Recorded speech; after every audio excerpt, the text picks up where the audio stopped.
Hi, Andrew Kramer here, and welcome to my After Effects frame rate conversion tutorial. Okay, the truth is, this tutorial is not going to impress your friends. You're not going to be like, hey, you will not believe this. You have to come over to my house right now. Watch this. And you play it back, and they're looking at it and thinking, okay, what's the big deal? And you're like, dude, I just converted 30 frame per second footage to 24p. Don't you get it? And at that point, they're going to leave just before taking a soda out of your refrigerator. So unfortunately, you're not going to be scoring any points with the ladies. However, if you have any really, nerdy friends that are into, technical specifications, video formats, you might get some acknowledgement there, but, that's not really going to help your self-esteem. In fact, it may even diminish it further. Now then, in this tutorial, I'm going to be demonstrating an effective way to convert your frame rate to another frame rate. For example, if you're working, say, in a 30 frames per second NTSC project and you're given some 24p footage, how am I going to get that footage to be conformed to, your actual project? Or for you filmmakers who want to convert your 60i or 29.97 frame per second footage to 24p, this will work pretty well for you. Additionally, if you're doing a PAL to NTSC conversion or vice versa, you should also get some use out of this technique. I'm going to be demonstrating this on a few different levels. I have some 24p footage, some 60i footage, which is 29.97 frames per second, and some 30p motion graphics work as well.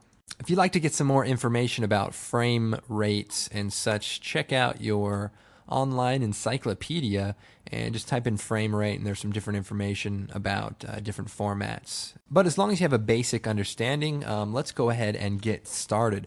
Now, the first thing I want to do is convert this 60i footage into 24p progressive. Now, as you can see, this footage is interlaced and right. Now, the first step in this process is to right-click on your footage, choose Interpret Footage, Main. Now, our actual frame rate of this footage is 29.97, and we have this option to conform to frame rate. Now, in this case, I want to convert this footage to 24 frames per second NTSC, so that actually computes to 23.976. And in this case, the footage is interlaced, so I want to separate the fields lower first. Now, if you're working with PAL, I believe it's upper fields first. And I want to preserve edges, and this will actually make for a little bit better deinterlace. So I'm going to check this box and choose OK. Now, this footage that was 29.97 frames per second is now interpreted as 23.976. Then I'm going to take this footage and drag it into the New Comp button. So what we've created now by dragging it into this comp button is a composition exactly the same frame rate and format as your footage. So it's NTSC, and because we interpreted it as 23.976, the comp is also set that way. So I'm going to choose OK. Now, if I play this back, it's going to be slightly problematic. Now, you probably can't tell because of the screen recording, but playing back 30 frames per second at 24 frames per second basically makes your footage in slow motion. So we don't want to do that. We want our footage to run at 24 frames per second, but run in real time. So we're going to have to create some intermediate frames as well as drop some frames, but luckily you don't even have to worry about that. What you're going to do is come over to the Effects and Presets, pull down your Animation Presets, go down to Andrew Kramer, and take the FPS converter. And in here is a preset, and what you're going to do is drag that right onto your footage. And now we're given a couple of options in our effects control, and if that's not up, just hit F3, and we have our actual source frame rate. So what is the real frame rate of this footage? You have to tell the truth, otherwise it's not going to work. So in this case, it's 29.97. And our target frame rate is 23.976 or 24p. Click away. And now let's go ahead and preview this. Okay, let's go ahead and play that back.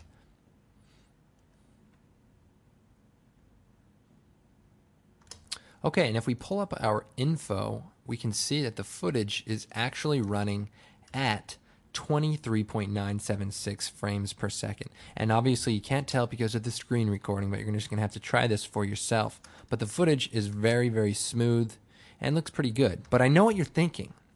That's a pretty long hug, and I agree with you. But it was their wedding day, and people are just happier, generally on weddings, I suppose. But let's take a look at another project. So here we have some 24p footage, and I want to convert this to, say, 30 frames per second. So again, right-click, interpret footage, main, conform the frame rate to your target frame rate, in this case 30 frames per second, or if we want to be technical, 29.97. And in this case there are no fields, so we're going to leave it to separate off, and I'm going to choose OK. Then I'm going to drag this into the Make New Comp button, and we've created a comp with the frame rate of the footage as it is interpreted, in this case 29.97, but let's remember it is 24p footage. Then I'm going to take our trusty frame rate converter, drag it out. Actual source frame rate, 23.976. It's actually preset to that, and our target frame rate is actually preset to 29.976. So that's actually all we have to do, and let's go ahead and preview this. And as you can see, we're now running at 29.97 frames per second. And I will show you that we are actually not duplicating frames either. If I go through here, page down, you can see that there's actually a unique frame every single way we go. So that's important to know, because there's other ways to convert footage, but you don't get that frame interpolation, those intermediate frames. It's more of blending, or it just picks the closest one. And those can be effective methods, especially if you're in a hurry and things like that. This method does take a little bit of time to render, but if you need the extra horsepower, just hook up your PlayStation 3 on like a render farm and just shoot all your After Effects projects out to that. I find that to be very effective.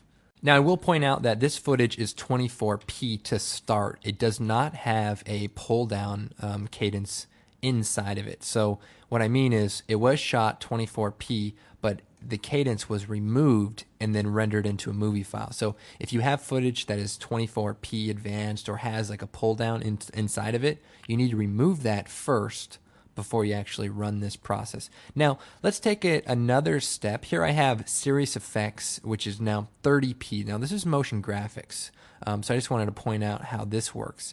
And this is 30 frames per second. I'm going to right-click, interpret footage, main, and in this case, I want to convert this to PAL. I'm making a PAL DVD. I'm not really, but just pretend I am. I'm making a PAL DVD, and I need to convert this to 25 frames per second, and this is motion graphics, so there are no fields, so I'm going to leave that to off. I'm going to choose OK, and then I'm going to drag it into the Make New Comp, and right now it's not going to be playing back correctly, but that's okay. So it's a little bit slow, not quite what I would like. So what we're going to do is take the frame rate converter, drag it into our footage, and in this case our actual source is 30 frames per second, and our target frame rate is 25. Now I'm going to play this back, and I want to point out a few things.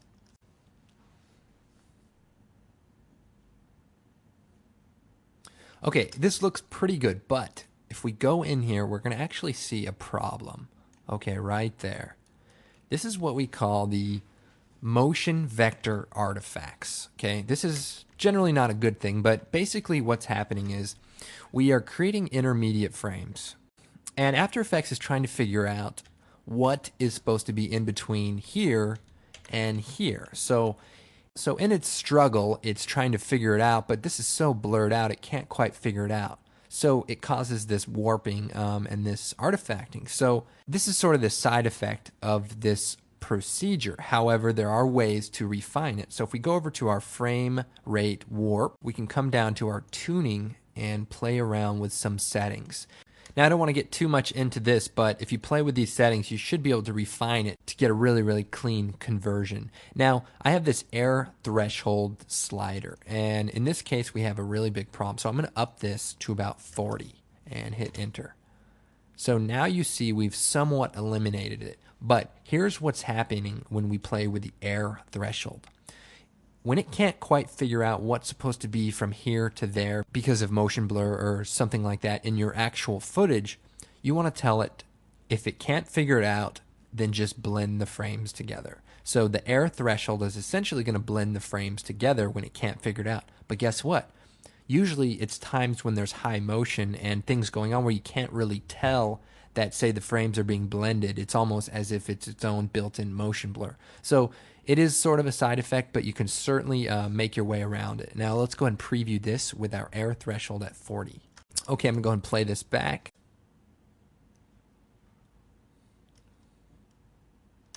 Okay, so as you can see, if I go through here frame by frame, all the intermediate frames for when there's not a lot of motion look great.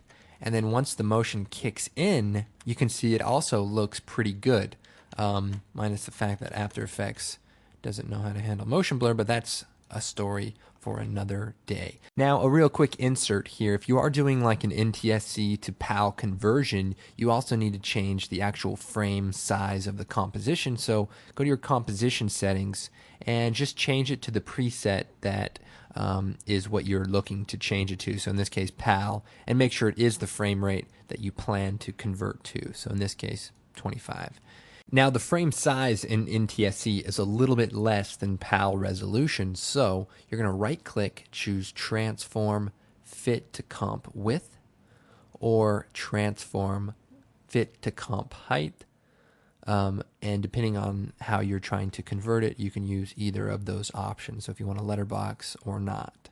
And one last thing, when you do a conversion from a lower frame rate to a higher frame rate, you may notice that the composition cuts off your clip before it ends, and that's just because there aren't enough frames to generate the entire video. So simply go into your footage, interpret main, and just add a loop to it, say like 2.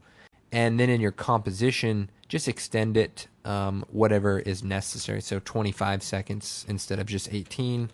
Zoom out, and then just extend your footage. In this case, we're actually going from a higher frame rate to a lower frame rate, so essentially the animation is going to be shorter than what our composition shows. But now if you want to find the exact change, just right-click on your footage, interpret main, and if it's set to conform the frame rate, you'll see what the actual length of it is going to be. But if you go to the use frame rate, in this case, it's 15 seconds in one frame. When we conform it, it's 18 seconds in one frame. But you actually only need to make your composition as long as the actual source. So in this case, we really only need to make it 15 seconds and one, and that will play out the entire animation from beginning to end. And of course, if you're going from lower to higher, make sure you use the loop option to set your composition length. And now, if I come down to my 24p timeline, and if you remember, this is where we converted 24p footage. Now, right now, we are using pixel motion as the method in which to create our intermediate frames. However, if we use frame mix or frame blend, you can see here we actually are creating blended motion. Now, the good thing about this is it's all calculated automatically for you. So the footage is running at the proper frame rate in order to function correctly. However, yes, you are going to create this weird, almost like warping when you have fast motion. So not necessarily the best case for every scenario, but it's lightning fast when it renders because there's no real, computing going on. So that's a good option. Say if you're just, you're converting a lot of footage to, a different frame rate to use in a DVD project.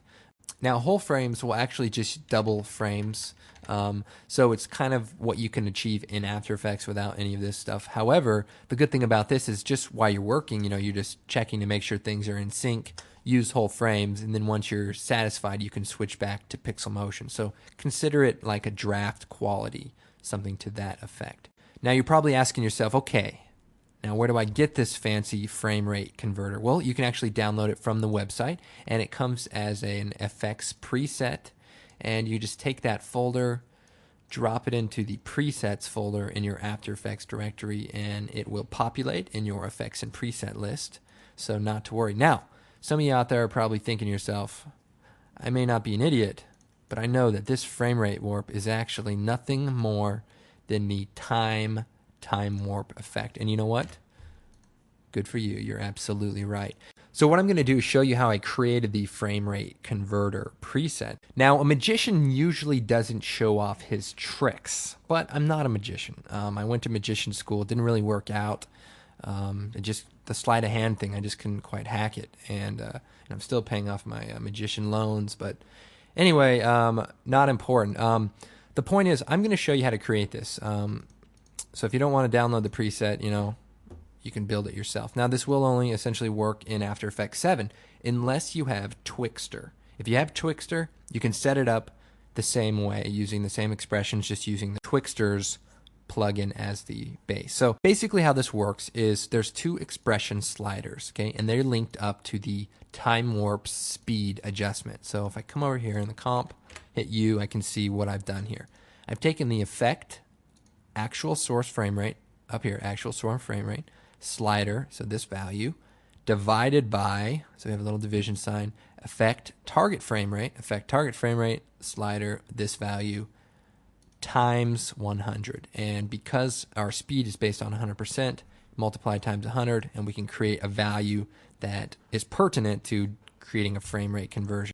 Okay, well, I hope you found this tutorial useful, and if you want to take this to the next level, say with some color timing, please check out Filmmagic Pro.